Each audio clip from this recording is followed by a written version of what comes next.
ہر نبی نے دجال کے فتنے کے بارے میں اپنے امتیوں کو آگاہ کیا۔ دجال کا فتنہ سب سے بڑا فتنہ ہوگا اور بڑے بڑے لوگ اس کے فتنہ کا شکار ہو جائیں گے۔ اللہ ہم سب کو اس کے فتنے سے محفوظ رکھے۔ آج ہم تو بس صرف وہ دنیا داروں کے تھوڑے تھوڑے وہ کارنامے دیکھتے ہیں تو ہم ان کو پتہ نہیں کیا کیا رتبے دے دیتے ہیں۔ وہ اس کے پاس تو اس کی بنائی ہوئی جنت بھی ہوگی، اس کی بنائی ہوئی دوزخ بھی ہوگی۔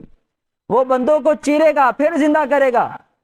آج ہم تو لوگوں کی تھوڑی تھوڑی وہ ایسے کارستانیاں دیکھتے ہیں، ان کے جادو دیکھتے ہیں تو ہم ان کو پتہ نہیں کیا کیا جو رتبے دے دیتے ہیں۔ وہ تو اپنے پاس جنت بھی لیے پھرا ہوگا، دوزخ بھی اس کے پاس ہوگی، اس کی اپنی بنائی ہوئی۔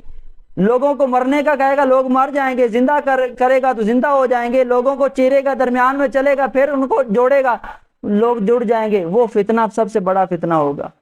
ہر نبی نے دجال کے فتنے کے بارے میں اپنے امتیوں کو آگاہ کیا۔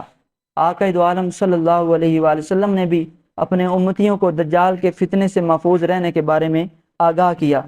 اور یہ فتنہ جتنا بڑا ہے، حضور فرماتے ہیں کہ یہ 40 دن کے اندر پوری زمین پھیر لے گا، ہر جگہ پر اس کا قبضہ ہوگا، لیکن 4 ایسے مقامات ہوں گے یہ دجال وہاں پہ نہیں جا سکے گا۔